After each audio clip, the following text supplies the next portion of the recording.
Okay, so welcome everybody. Thank you very much for joining us.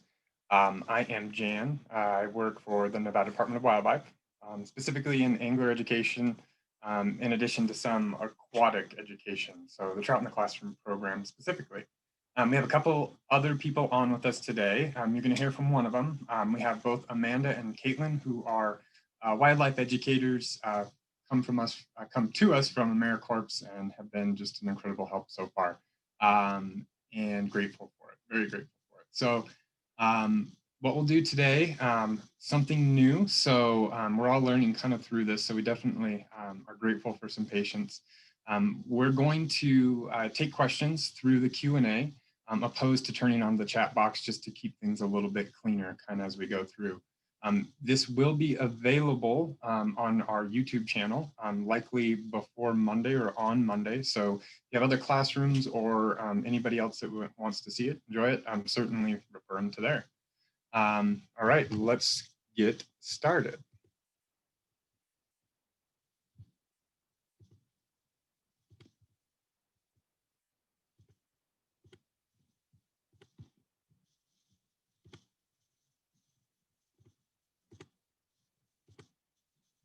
Okay, so we are here, Trout in the Classroom 2021.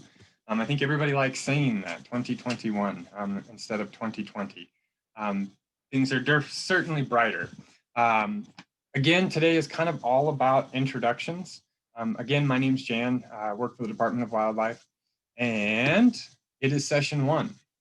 Today, all about introductions. Today specifically, we're going to take a look at our empty tank and our kind of our habitat for our eggs and what they need, as well as the eggs themselves. We'll learn a little bit about where they're coming from, and just a little bit about those. In addition to that, we're going to go into some of the species of trout. So we have some of the most beautiful trout really in the world close by in the state, and definitely want to show those off. So we'll take a look at those and learn a little bit about those. In addition to, of course, the work side, we'll take a look at our daily log, which is the log that we can record all of our development and any information kind of through this 5 or 6 week process. In addition to the when will they hatch. So with some information that we've been given from the hatchery itself, we can tell exactly when or what day the eggs are going to hatch. So we'll show that off here in just a little bit. But until then, let's get started. So today, it is the introduction.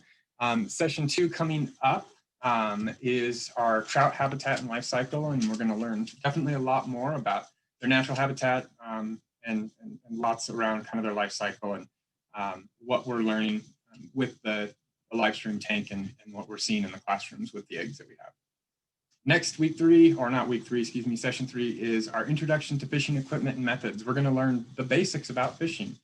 That will also be the week that our live stream participants get to see the eggs kind of for the first time. So we've got our live stream has been up and down. I think it's down right at the moment, but we had some time ahead to practice. That third session will be when we see the eggs go into the tank. Session 4, trout, food, and predators, with a little bit of fly tying in there. That's definitely exciting. Session 5, we'll take a look at trout watersheds. So we have in our area in northwestern Nevada, 3 watersheds, the Carson, Walker, and Truckee River watersheds, kind of a unique system that we'll learn all kinds about. Session 6, we'll talk about trout anatomy and have a live dissection. That is definitely one you don't want to miss. It is incredibly informative and a little gory all at the same time. So don't miss it. 7, we are looking at trout water quality and pollution, hoping to get a live or at least a recorded water test. So we're going to go out to a river or lake and do some water testing so you guys have a chance to kind of see what's in it. 8, we are going to take a virtual trout hatchery tour. So we'll actually go through the Mason Valley hatchery and learn kind of about how they raise the trout there and all about that. 9, we're going to do a little bit of trout fishing, hopefully out on the water, so everybody has a chance to kind of see how we fish and the different methods we use on the water. So it always makes more sense to be a little bit more hands-on, or at least as hands-on as we can get. And then finally, my favorite is the trout release. We'll have a virtual release at the Oxbow Nature Study with some activities and some other things that go along with that. So we definitely have a whole lot of fun stuff ahead of you guys and look forward to spend some more time with you. Okay, let's get started with the stuff today. This is our empty habitat. So for those of you that have the eggs in the classroom, you have seen this already, most likely set up. If not, for our complete virtual or total virtual students, this is what our habitat looks like. Some things to point out, sorry guys, some things to point out here. I have our fish aquarium, so the big glass tank, which is going to hold our trout eggs. The box next to it, this kind of tower looking thing, is our chiller. And over here, kind of on the bottom left of the tank, we have our chiller pump, which is just a pump that pumps water up out of the tank and into that box. That box cools the water and returns it back to the aquarium itself. Trout are really, they live best at 49 to 52 degrees. That's kind of their prime temperature, or their where their metabolism operates the quickest. So that's where they want to be. We're probably closer to about 70, 75 degrees, where trout want much, much cooler than, say, us. So we're going to make this habitat for them much, much cooler than the outside temperatures. So we've got a chiller, a way to cool it, the water, and then we have a way to add oxygen to the water. And our power head, which you can see right here, pulls air out of the above the tank and draws it into the tank and pushes it into the tank. So we'll have bubbles coming out kind of on the side of the tank. So when you look at your live stream view, you're probably going to see a few of these things in the tank. So now at least you kind of have an idea of what they are and what they're doing.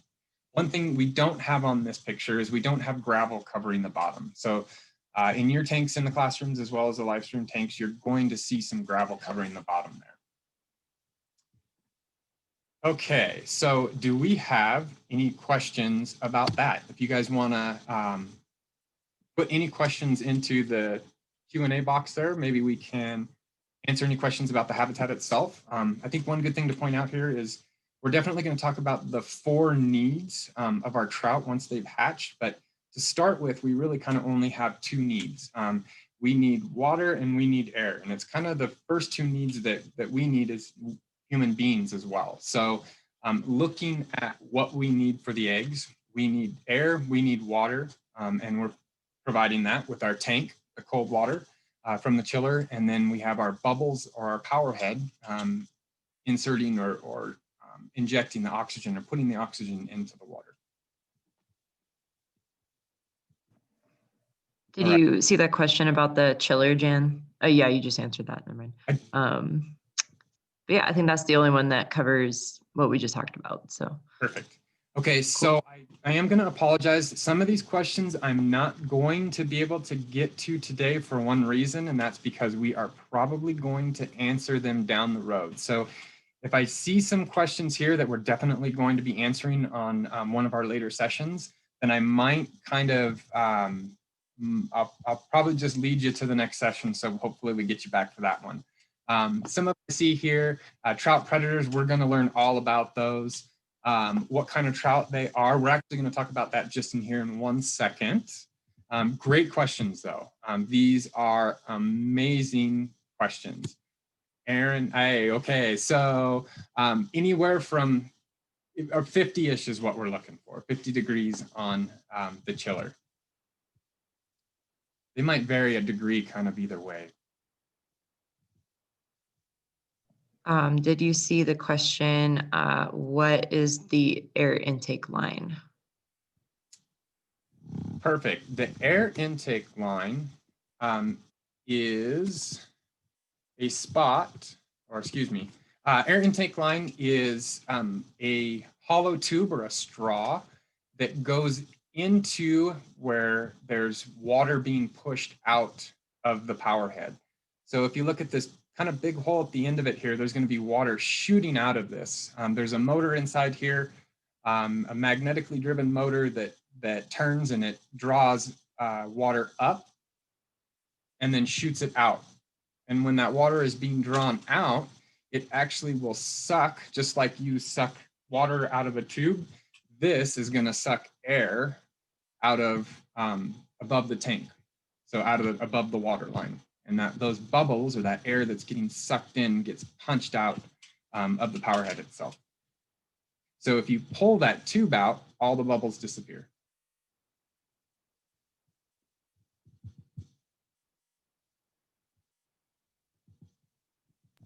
We're probably good to move on then. Good, Looks perfect. like a lot of the questions are answered. Excellent. Okay, so we talked about our empty habitat. Let's talk a little bit about our eggs.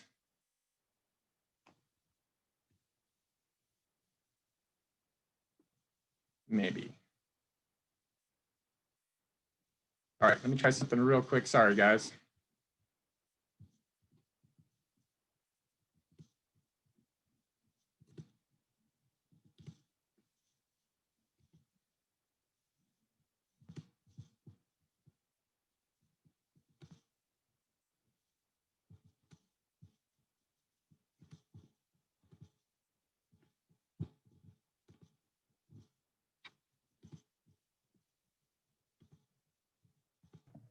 Sometimes once you've clicked on the Q&A, you have to go back and click on the actual slides to get them to move forward. Oh, okay. Got it. Yeah, it's confusing. Got it. Maybe that's what I did. Okay, learning along the way. Again, thank you guys for the patience. All right, let's get into the eggs. So some of you guys, I'm guessing about half, have tanks in your classrooms. For those of you that have received eggs or will be getting them today, they are coming from the Ennis National Fish Hatchery in Montana. We really wish we could provide the eggs from our state hatcheries. We do have 3 state hatcheries that raise trout eggs, 2 currently that are raising, one out of just outside of Elko, south of Elko, as well as the one in Mason Valley, just out of Yerington. So we do have the ability to raise eggs, and we have hatcheries here, but the timing with where you guys are at in school is really, really hard to hit with our trout in our state and when they decide they're going to spawn. So when they decide they're going to make eggs, we don't have much say in it. So we have to look for eggs outside of our own waters and our own hatcheries where the timing is a little bit better for you guys. So the eggs are coming from Ennis National Fish Hatchery in Montana. The question was strain there. What are we getting? So we are getting rainbow trout, specifically Eagle Lake strain. So that strain, it is a rainbow trout, just like all other rainbow trout, but it has special characteristics, we'll say, from Eagle Lake itself. And if you're not familiar with Eagle Lake, that is actually just north of us here in Reno. So Eagle Lake in California, it's about an hour from here. Incredible fishing and an incredible strain of rainbow trout for sure. Very well known for being strong. All right. Any questions on that at all, on our trout eggs, where they're coming from? Our live streamed eggs will also be coming from the Ennis National Fish Hatchery. So if you haven't seen eggs yet and you don't have them in your classroom and relying on the live stream, then we do have those coming. We have someone asking, how many trout eggs can be laid in one breeding season? Good question. So I don't think we cover that in the hatchery portion. So one brood, anywhere from fish that are 2 years old reproducing, so smaller fish, as maybe as few as 500 to 1,000. It's not a very little number. Certainly some larger fish can go up into the thousands. So quite a few. It's not just a couple, definitely not just a couple. And then we have someone wondering if trout are born with eyesight or if they're born blind. So There might be a period where their eyes go through some adjusting. I would have to imagine maybe in the Alvin stage. So we've got our eggs here kind of on the screen in front of us. You can see two little black dots. Those are actually eyeballs inside the eggs. Isn't that fun? They are eyed eggs. There's also kind of a red spot as well. And that is what we'll see a little more predominant when they become Alvin. So they go from the solid ball and the egg, they'll hatch, and we'll see kind of half egg, half fish for a little while. So you, if you're familiar with polywogs or tadpoles, as they kind of are growing, or they go from the polywog stage to the frog stage, you kind of get this weird mix at some point where they've got legs, kind of, and we have that period with our eggs, our trout eggs. So during that Alvin stage, where they're kind of half egg, half fish, I would have to imagine there is a period where it takes a little bit for their eyes to adjust. But once they're free swimming, once they're off the bottom, they've got great eyesight because they've got to avoid predators from the beginning. So I hope that answers that. All right, and then we have another question. These ones kind of together. So we have, do all of the eggs hatch? And then another student was asking, why are they pink and orange, and why are some of the eggs white? Great question. So white eggs are bad eggs. White eggs are dead eggs. We'll see in both our live stream tank as well as the tanks that you guys have in your classrooms. We want to get those out of there as fast as possible. So our habitat, we can provide almost a perfect environment for them, but it's never perfect.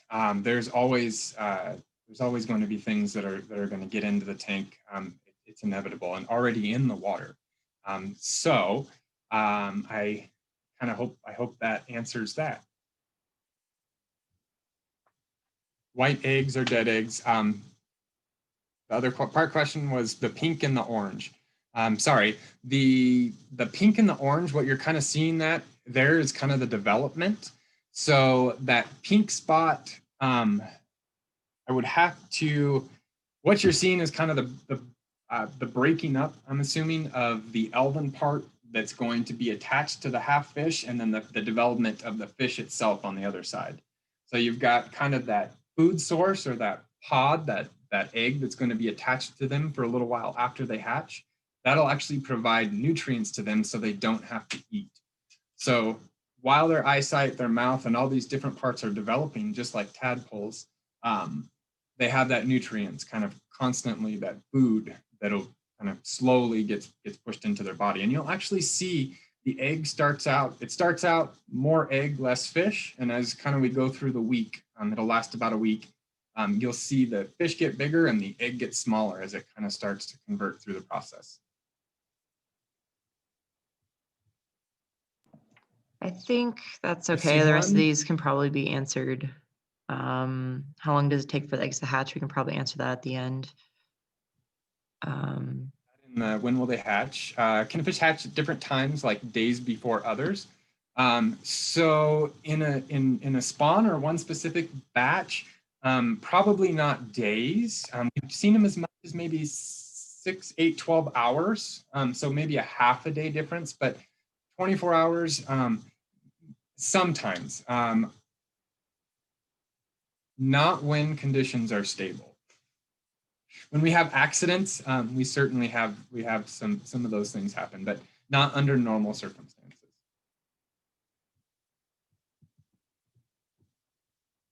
All right, shall we move on? Yeah, I think a lot of these will either be answered in the future, or we can answer them at the end too. Perfect. All right, so I'm actually gonna, yay. All right. So, as promised, we have some of the most beautiful fish, I feel like, on the planet in our backyard. This is the rainbow trout. This is a full-grown or adult fish. This fish is probably 4 or 5 years old, maybe. It was taken up at Marlette, and this fish actually was used for eggs in our hatchery, or it was used for stock in our hatchery. This fish is, again, beautiful. Some things to point out along on this fish. It's got a kind of a long pink mark along its sides, and pretty much all rainbow trout are going to have that. They are not going to have this when they're very, very small. So it's going to be very different. This fish is very different from what we're going to see in the classrooms. The fish, when they're fry, which is about an inch long, look nothing like this rainbow trout, right? They don't. They're not fully developed yet. They're still kind of, they're still growing. Even in fingerling size, they start to kind of take on some more of these characteristics, but they have a lot of different features than these full grown or these adult fish. So rainbow trout, pink side. One thing to point out as well is on this fish, we have black spots all the way from head to tail. So our rainbow trout have black spots head to tail, this beautiful pink cheek on them, and kind of an olive color across most of the body. The bellies on these guys, depending on their coloration, I say coloration because they can vary pretty greatly, or there can be a big difference in their color. This fish is what I would call very colored up. It's close to spawning time, so they're very dark, or their colors are very vivid. Another time of the year, say in the fall for this fish, they'd be fairly drab, or might be, they just wouldn't be as bright as this fish. So rainbow trout, beautiful species. Again, our hatcheries have a few different species, but this is really primarily what they raise. And again, this is what we have in our tanks. Next is the cutthroat trout. And I deliberately put a whole bunch of pictures on here. These all look, if you look at them, they kind of look pretty different, or they look a little different. These are all our state fish. So these are all Lahontan cutthroat trout, and they have all come out of Pyramid Lake. So that is our state fish. Very pretty, but very drab kind of at the same time. Our rainbow trout, I want to point out some of how they look similar and how they are kind of different. Our cutthroat trout doesn't have spots. Sorry, guys, doesn't have spots across its entire body, whereas the rainbow trout does. So the cutthroat has a couple spots, or will have some spotting on its head, but really when you get down to its tail is when you start to see more of the spots. So you have much heavier spotting towards the tail. This fish is pretty drab. There's not a lot of real bright color in them. The two on the left side of the screen are closer to kind of their spawning time. So I said colored up, or they're bright, where the fish on the right are taken at kind of different times of the year. So you can see kind of that bronze or yellow color, and then more kind of that silver or that lime green, not lime green, but kind of a light green tone to them. That is our Lahontan cutthroat. The last most important thing to point out about these guys, what makes them the cutthroat, is if you look at these two fish on the left side of your screen, they both have a red mark right underneath where their jaw meets. So on the bottom of their jaw, they have a little red mark that looks like a cut mark. And what that is where they got their name. That is the cutthroat. So all of these fish here, they might be very bright and it might be very drab, but it's there. Has that pink or red cut along the bottom of their jaw. They get pretty big. These guys are probably close to 10 to 15 pounds. So our Lahontan cutthroat gets to be a beast. You can see the teeth on some of those. Don't stick your fingers or your hands inside their mouth, that's for sure. Okay, next on our list, I think this is probably my favorite trout, the brown trout. And as you can see in the photo there, it is exactly that. It's brown for the most part. So it has kind of a yellow belly to it. We call them in the fisherman's world butter bellies. So that is kind of the color, that yellow butter belly on them. They're truly beautiful. Some of them closer to spawning time will get where the rainbow trout has pink on their cheek behind their eye. Brown trout will get a beautiful blue cheek. So you get a bright blue mark behind their cheeks. They have a couple different types of dots on them. We have a brown spot, and then we also have a red spot that sometimes will have kind of a faint halo to them. So there'll be a halo around those red spots. So it's got brown spots, red spots. Top of the body has much darker colors compared to the belly. So they go dark to light, top to bottom. My favorite part about a brown trout, so I've told you it's my favorite fish, and my favorite part about my favorite fish is called the adipose fin. And that is this back fin between our dorsal fin and our caudal or our tail fin. It's this little guy right here. It really doesn't do anything, but on the brown trout, it's probably the most beautiful spot there is. This is not in focus, so this is a bad example, but you can see it's almost neon red in this photograph. And this has not been filtered or adjusted. You can see the guy's skin color is skin color, not red. So they have just this incredible vibrant color to their adipose fin, especially during spawning time. And catching these guys, I have actually probably a lot more pictures of adipose fins than I do whole fish. So just a really neat fish. Most of them in our area are about 12 or 14 inches long, but we do see some up to like 8 and 10 pounds. So they can get big in our area, most definitely. And they make up all 3 of the watersheds. You'll find them, well, more so in the Walker and the Truckee. All right, next trout is our brook trout. This is one that you will find in a lot of our higher mountain lakes. So once you start kind of going up in elevation, you definitely find more of these guys. This is related to the brown trout. So our first 2 fish that we talked about, the rainbow trout and the cutthroat trout, are related, or they could hybridize. You can take one from one species and one from the other and get eggs that actually come out as hybrid cutthroat or cutbow or bow cut trout. So they're half rainbow trout, half cutthroat trout. The next 2 we have up were our brown trout, and here are brook trout, and those actually can hybridize. So the brook trout, I mentioned they found in high mountain lakes. These are certainly the most beautiful, well, they have the most vibrant colors and the most contrasting colors of all our trout. They have the first spot that sticks out, or the first thing that sticks out with these guys, are their fin tips. So they have white, black, and red fins. For me, you really don't see anything like this except for in the ocean. So to see colors like this out of a freshwater fish is pretty amazing. Some of these spots and these halos, you look real close, there's a red dot with a blue halo around it, and then there's a red dot with a yellow halo around it. Really just incredibly beautiful fish. Just like our brown trout, they've got kind of a dark back to them and then slide into kind of more of a lighter belly. When these guys are colored up, or when it's spawning time for them, they get actually a red belly. So they are incredibly bright. Okay, so like I mentioned, our rainbow trout and our cutthroat trout can make babies. They make bow cut or cut bows.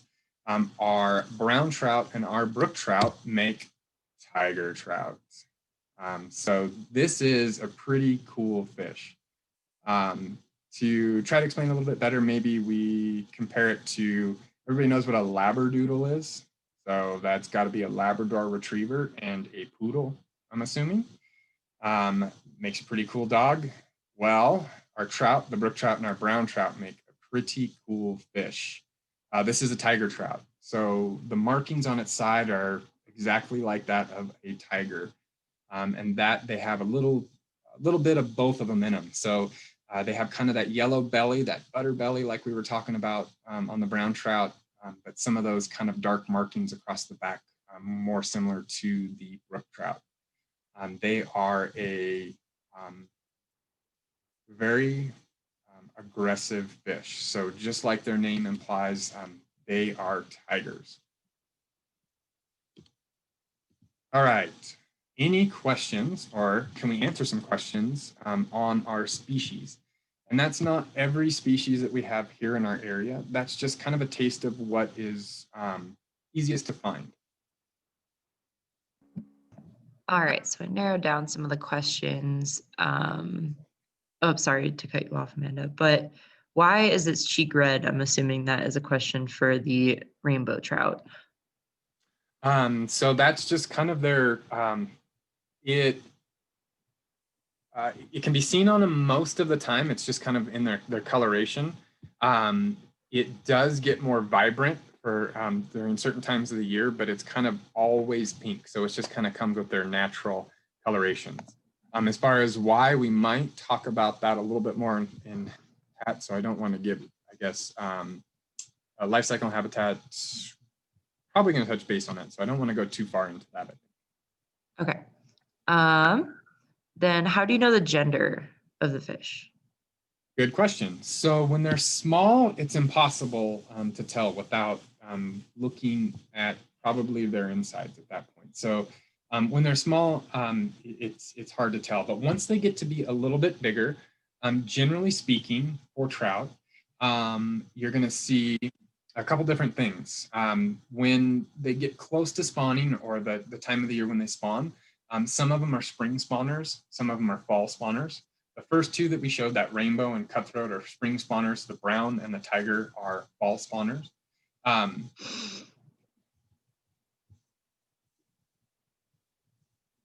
Sorry. Okay.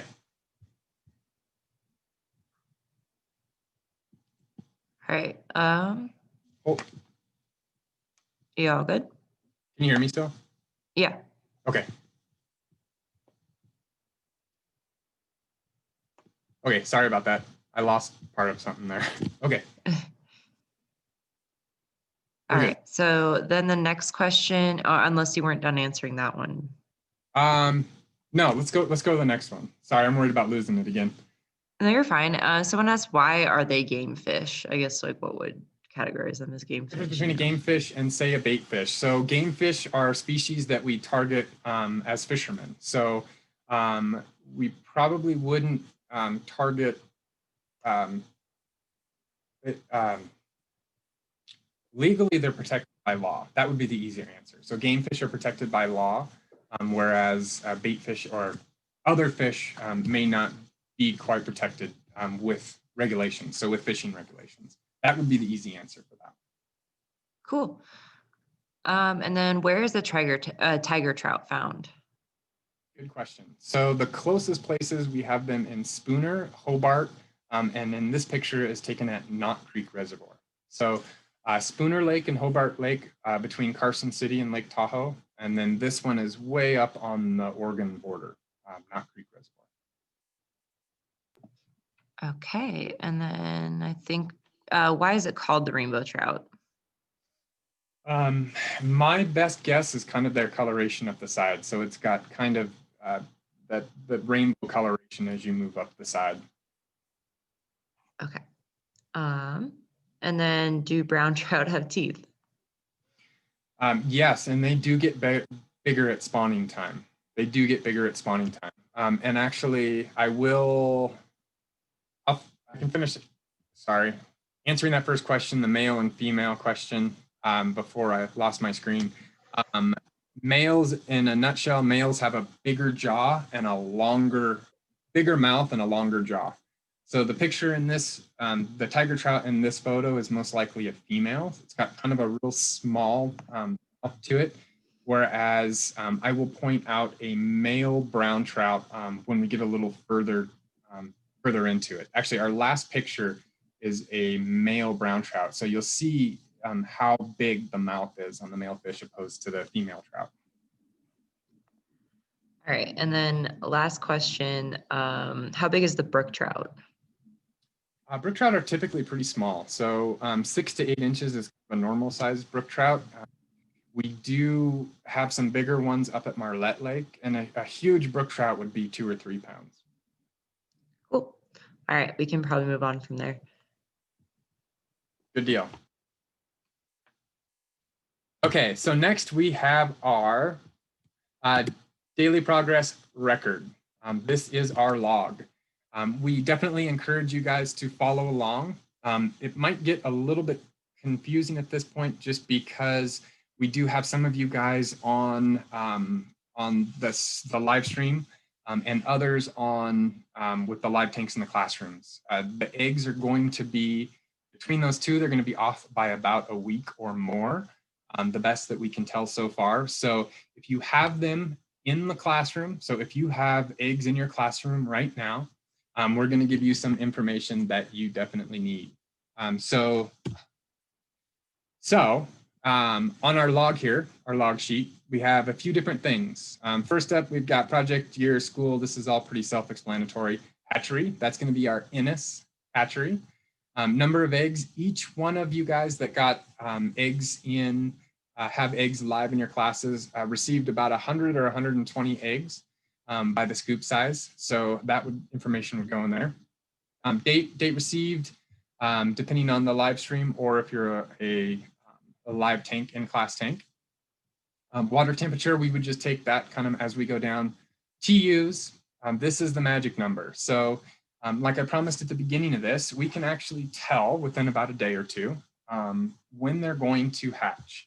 And this information right here, because they weren't, we don't know, we weren't there when they were spawned. We didn't know when the fish were spawned. We had no idea when the eggs started their life. So here we have a number that comes from our hatchery. That's 418. And that's kind of a funny number to tell where they're at in their life. But we know from this number how many more of these numbers to make them hatch. What this is this is a fancy way of saying time to hatch. And it's actually stands for thermal units. So it's how long, it's our kind of our countdown, or how long it takes for them to hatch. We'll talk about that in just another second, or a little more detail on how we find that out, or how we figure out when they're going to hatch. But until then, let's finish this log. Here we have mortality, eggs, and fry. So if you have the white eggs, let's mark them on there, keep track of them. Comments, if you have half of them are developed into Elvin and the other half are still eggs, and you have a big gap in the hatch, take note. Certainly a good spot to keep track of what's going on. And depending on the classroom, this may or may not be used. But all the teachers certainly have the ability to print this from our original email. Okay, so pretty self-explanatory. One thing you don't see on the bottom here is the released location, which hopefully we'll start looking at as things go back to normal. Okay, so as I promised, when will they hatch?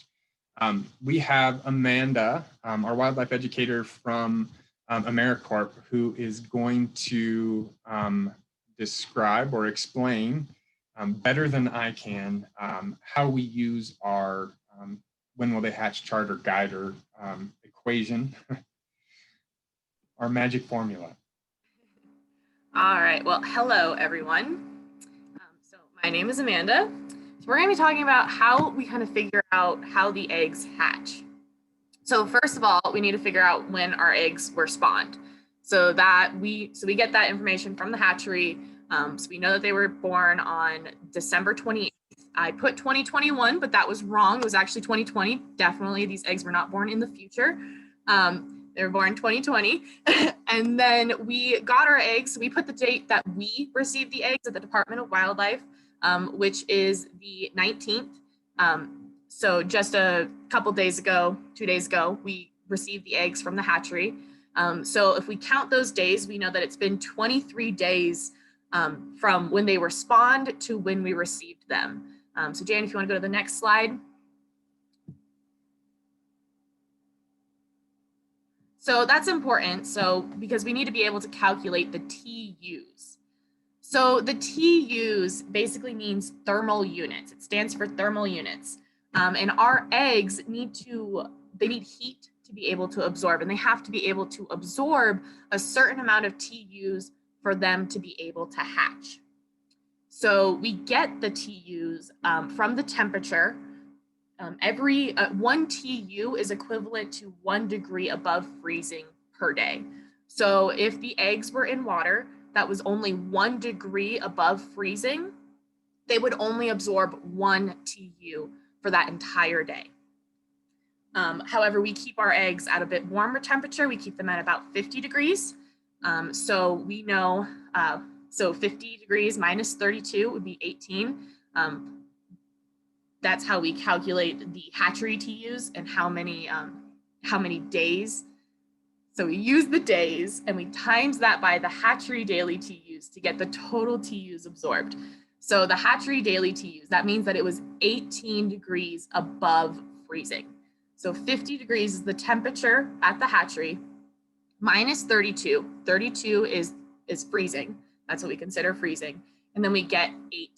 So we know that every day they absorbed 18 TUs or thermal units. And we times that by the days at the hatchery to get the total amount that they absorbed at the hatchery. In the case of our rainbow trout, we know that they need to absorb 552 TUs. So they're not quite there. They've only absorbed 418. So if you want to go to the next slide, Jan.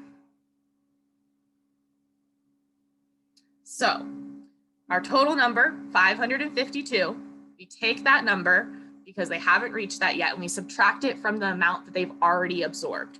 So we've got 552 minus 418, and that gives us 134. So we know that they still need to absorb 134 TUs before they can actually hatch. So we're not there yet, but we're close. So your classroom aquarium temperature is going to be somewhere between 48 and 52 degrees. So we went right for the middle. We put 50 degrees. So we do it again, 50 minus 32, which is freezing. So we need to figure out how many degrees above freezing this temperature, your temperature of the tank is. So that's going to give us 18. So we know that they're going to absorb 18 TUs every day that they are in your tank, give or minus 2. So when we take the additional TUs to hatch, which is 134, we divide that by 18 because that's how many they're going to get every single day, and we get 7.4. So we know they're going to hatch, give or minus, like plus or minus a day, 7.4 days away from when we received them. So if you want to go to the next slide. So we received our eggs on Tuesday the 19th, and if we count out 7 days, our eggs will hatch anywhere between the 24th and the 26th. We know that they'll hatch somewhere within then. And so most of you guys, if you have eggs in your classrooms, you will have your eggs hatch sometime this weekend by Tuesday at the latest, depending on how warm or cold maybe if it's a little bit colder, it might take a little bit longer. So you might not have them hatch until Tuesday. If you're maybe 52 degrees on your chiller, they might hatch probably on Sunday or Monday. But overall, we are expecting our eggs to hatch by the 26th. So by Tuesday, our eggs should be hatching. And again, this is if you have eggs in your classroom. The eggs that are on the live stream will be a bit delayed. I don't think they're receiving their eggs until next week. So. Thank you, Amanda. Yeah. That was much better than I could have explained it, that's for sure. That is for sure. Okay, so we get an idea of what's coming, where they're coming from, and learn a little bit about what type of fish we have in our state and our hatch chart, magic formula. I guess to finish up, does anybody have any final questions? I did promise that male brown trout. So the end, we saw the tiger trout with kind of that smaller mouth, the female tiger trout. This is a male brown trout. You can see how big its mouth is. So it's got a big jaw on it compared to that other fish that we were looking at. I guess, yeah, finally, anybody have any questions? Is there anything at all? We have someone wondering if tiger trout have sharp teeth and why exactly they're so aggressive. Good question. Okay, and I don't think we're going to cover this one anywhere else. The tiger trout is a sterile trout, so it's not able to reproduce. So tiger trout can't make tiger trout. The only way to get tiger trout is from the brook trout and the brown trout. So they're sterile. They can't they cannot reproduce. They can't make babies. They are very valuable in the sense that brook trout, as a species, eats a ton. They eat a lot. They eat, and they eat some more. Brown trout are known for being very, very aggressive. So they may not eat a ton, but they're known for being very aggressive. When you take the brown trout and the brook trout, you get the tiger trout. So you get the very aggressive fish that eats a lot. And they can be used for invasive species, or they can be used for positive things. So for example, we use tiger trout in Spooner Lake to reduce the levels of bait fish that are in there. So the tiger trout, because of how aggressive it is and what it does, it mows down little fish. It likes to eat little fish. So by putting those in Spooner Lake, we reduce the levels of bait fish there. Fun answer. We have someone else wondering, why do they get brighter when they're spawning? I saw that. I feel like that's a fun answer. To attract a mate. That's kind of the time that salmon are not the same as trout. So I can answer it when it comes to salmon. Salmon, real quick, when you see them become very, very dark red, that's actually their body digesting their skin. Gross. But the biggest difference between the salmon digesting their skin and dying after they spawn and our trout is our trout don't die after they spawn, whereas the salmon do. So I know why the salmon color up and they get really bright, because that's actually them digesting their skin and their muscle, whereas the trout, they just color up. So maybe because a lot of our trout came from sea-run species, so it's still kind of just that's their, it's just what happens. Hopefully that answered it.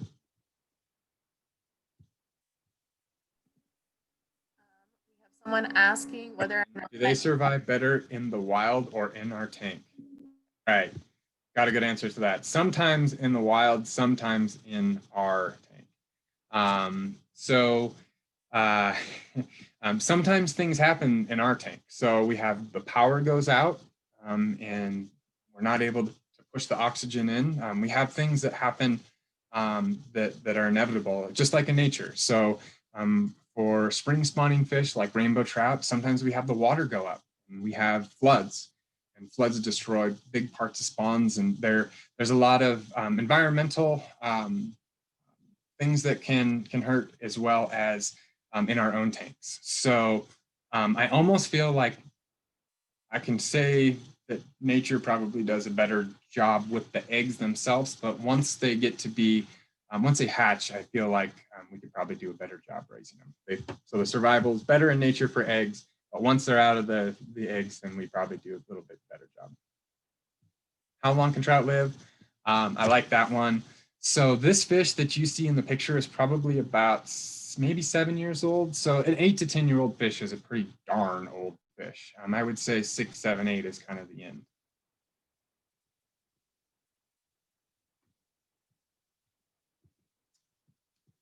So why does it need to be cold?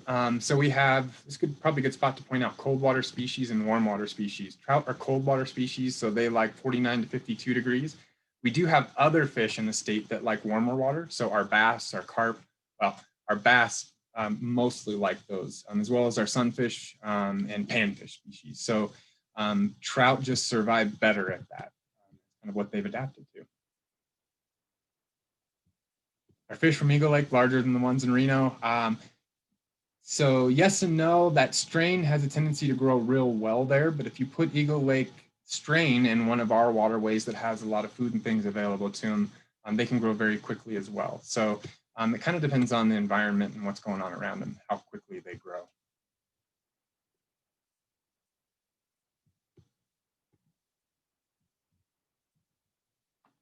Can the same species attack each other is a question here. They're animals. That's probably the easiest way to answer that. as we watch our eggs hatch and grow, they're, how can I say it nicely? If you don't feed them enough, they eat each other. So you want to make sure you feed them enough, but not too much, of course. So they will attack each other. They are definitely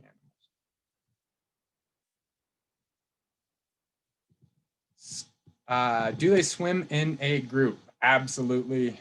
They definitely do survive better in schools when they're smaller, but once they get to be real big and kind of this larger size, they don't tend to swim in schools. They're kind of lone on their own. So no, it says, can you have a pet trout?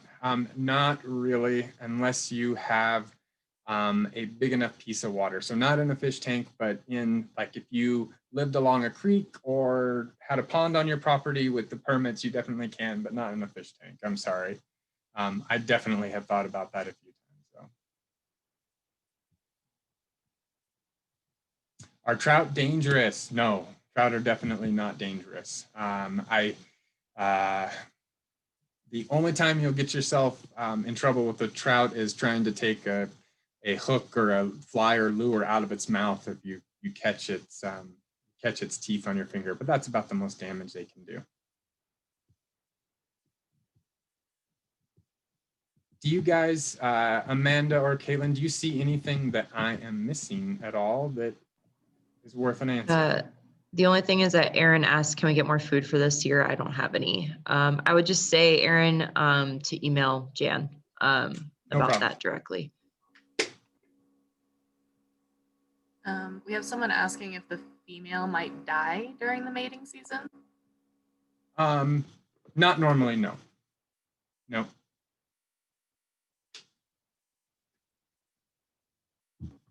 And then we have someone asking if trout are big game fish. So in our state, I would say yes, they are big. Am I reading that right? I think maybe they mean like big game, like when we think of like elk and oh, gotcha, like... great. Okay, so I didn't read it that way. So not big game, no. They are in that aspect, they are small compared to those. Definitely not considered big game.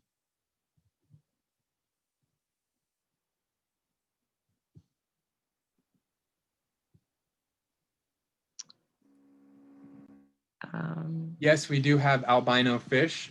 We don't ever see them in nature, really. However, we do see them at the hatchery. So we do see a few albinos here and there. They're still pretty rare. We have, and you might see in the video, we've got some, I would call them light color phase or just really light fish, but they're not true albino that have the red eye to them. So true albino are pretty rare, but we have some fish that are, you can definitely tell they're lighter than the rest of them.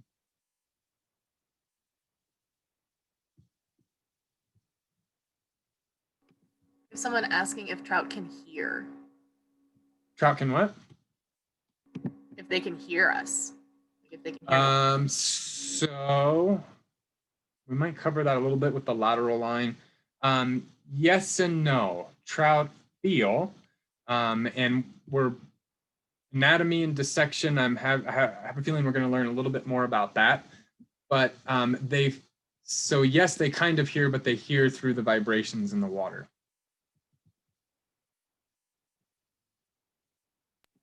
Then we have someone asking how big the eggs are.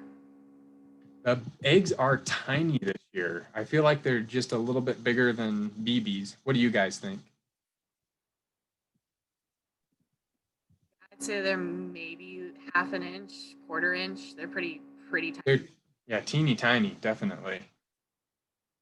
And I guess to add to that, as fish get older and larger, the eggs actually get larger. So smaller fish, fish that are only a couple years old, you'll see less of them and smaller eggs.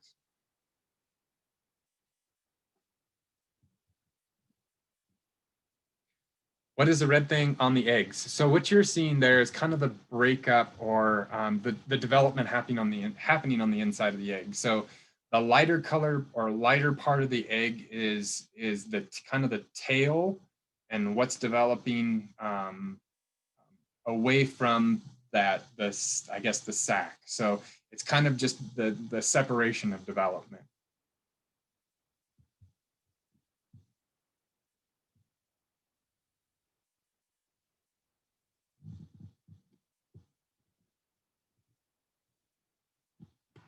Okay, so we might be quickly approaching an hour.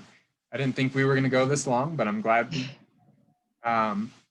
Let's see, do we have any more final questions at all before we wrap up this first one? Again, a lot of these questions I think can be covered later on too. So definitely up to you. What's that? I'm sorry, Caitlin, what'd you say? Oh, I was saying a lot of these questions can be covered later on as well. So if we don't get to your question today, most likely means that we'll be able to cover it later on. So absolutely.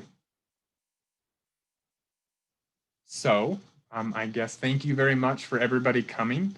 Again, this is going to be recorded and will be available from or on our YouTube channel. So definitely look for that coming soon if you wanted to share that, or for those of you that the timing didn't work out quite right. So thank you again, and we will see you next week. Bye, guys.